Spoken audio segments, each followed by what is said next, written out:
Hello, my name is Askat Sherlief and you're watching the news from Kazakhstan.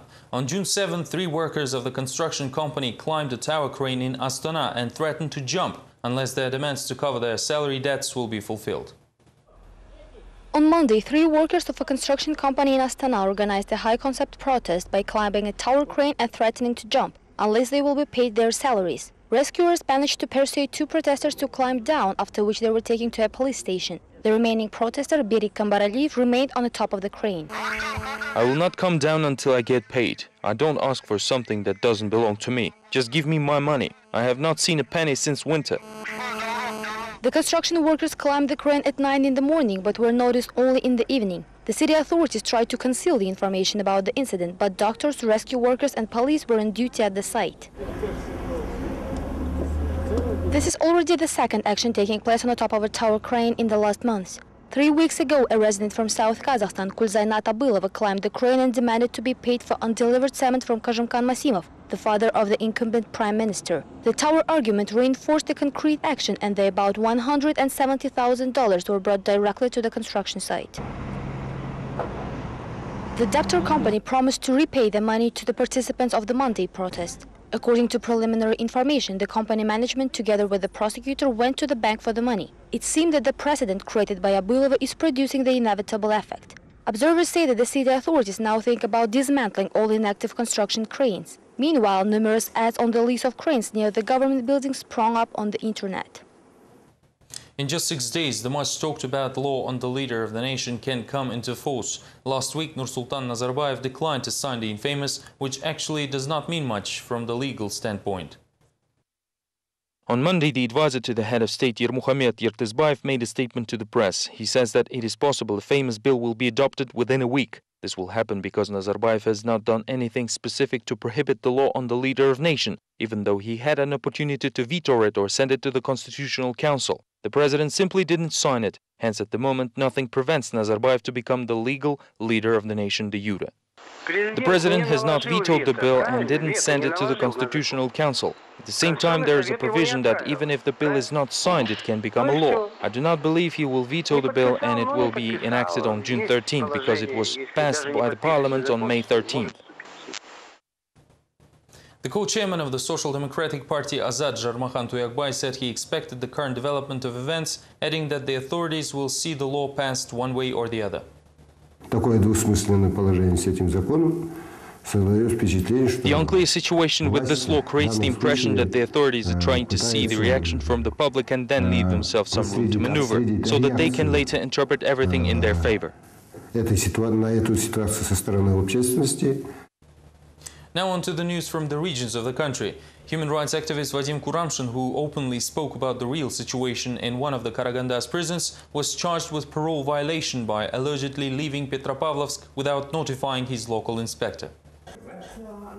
Kuramshin was already detained in Astana immediately after the scandalous press conference where he spoke about the beating of prisoners in the prison colony 159/6 in the Karaganda region. In 2008, Kuramshin was convicted of libel and sentenced to 3 years, with the later early release for good behavior. The human rights activist believes that any provocation can be used by the police to jail him again.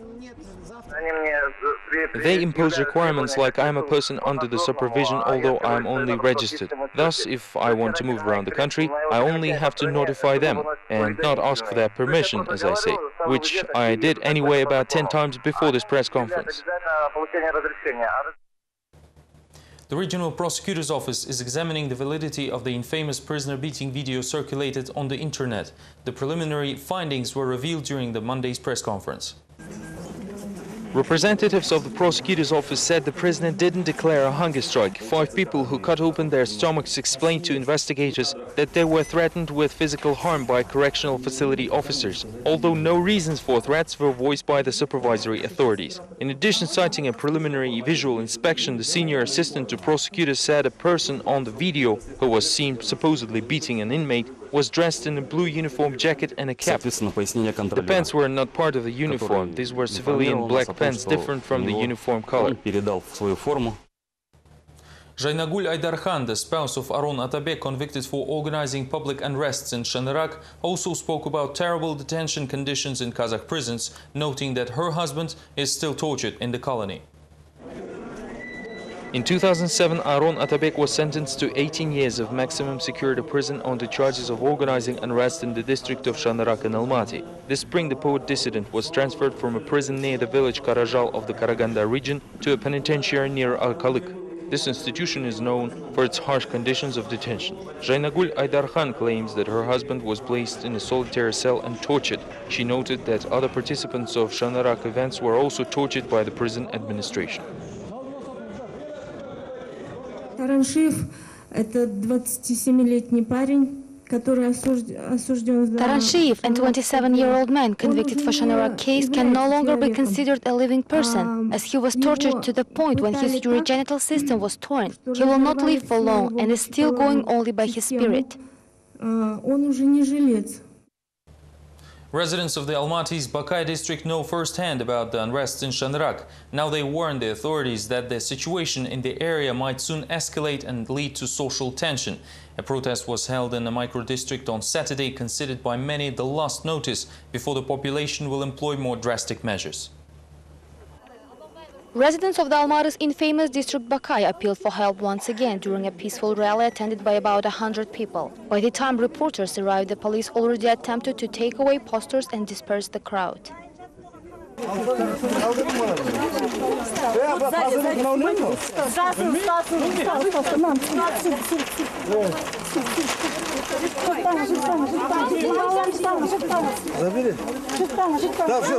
We are arresting everyone. The protest was caused by the result of the work of the commission set up by the ruling party Nuratan, which was supposed to identify the legality of housing built by squatters. Bakay residents came up with a number of gross violations and identified 108 people who received the land illegally. The protesters threatened the authorities that unless the situation will be dealt with, the conflict could lead to open confrontation. If other Bakay residents will go there, they will burn each other's houses, and why would anyone need that? Initial residents say they have been living here for more than 15 years and we live here for 5, and why should we fight each other now? Bakay residents are supported by everyone who ever had to deal with a land issue, including the multi-world champion in acrobatics Vladimir Gashuta. He, together with his brother, restored a sports center in Almaty suburb, opened for free for local children. Now the place is taken away by the local authorities who want to use the area for a kebab cafe. The issue is that now we have no place to practice. Protesters called to create a governmental commission to legalize land laws and cancel the court decision of forced evictions. The resolution was signed and people even apologized to the president. We apologize to President Nursultan Nazarbayev that we have raised such an issue before your birthday, but we have no other choice. In the end, the protesters promised that the next time they will organize a hunger strike instead of birthday reminders. Meanwhile, residents of the infamous micro-district Shanarak will be assisted in becoming businessmen. A special project helping internal migrants from the country's regions was launched in Almaty. Representatives of public organizations say officials still do not understand that the desire and abilities of Shanarak residents can be used for the economic development of Kazakhstan. Residents of the infamous micro-district Shanarak will be taught how to set up their own businesses as a part of a special project to promote private enterprise. Since 2007, more than 300,000 citizens have changed their place of residence in Kazakhstan, with every third person settling in Almaty. Люди там очень инициативные, там есть достаточно хороший товарооборот. These people are very active, they have a good turnover while the population expenditures grow. Thus, big businesses will come there sooner or later, and subsequently local residents will have no place to go. И, соответственно, этим людям будет некуда идти. Businesswoman Korlan Taubayeva lives in Almaty for 8 years. She waited until the situation calmed down somewhat after the 2006 events in Shanarak and opened a store. Soon Taubayeva had to abandon her enterprise, supposedly becoming tired of constantly bribing officials. All my neighbors have illegal business. My brother has a car repair shop, but he does not want to pay taxes and repairs cars in his yard. Lawyer Almagul Amanjolova agrees that businessmen fear corruption, taxes and corporate raiding. According to a recent survey, every second resident of the infamous district was denied a bank loan and only every 10th was given credit. Кредитные ставки непосильны, не говоря уже для Credit rates are too high, and it is normal that people are afraid of the business risks. The rates are indeed unreal. Почему? Потому что ставки совершенно нереальные. Ideally, the self-employment will help to reduce social tension. Local authorities should be interested in this turn of events. However, the invited officials of the Alatau district, the one in charge of Shanarak, did not attend the meeting, which is a clear indicator of their attitude, believe public figures.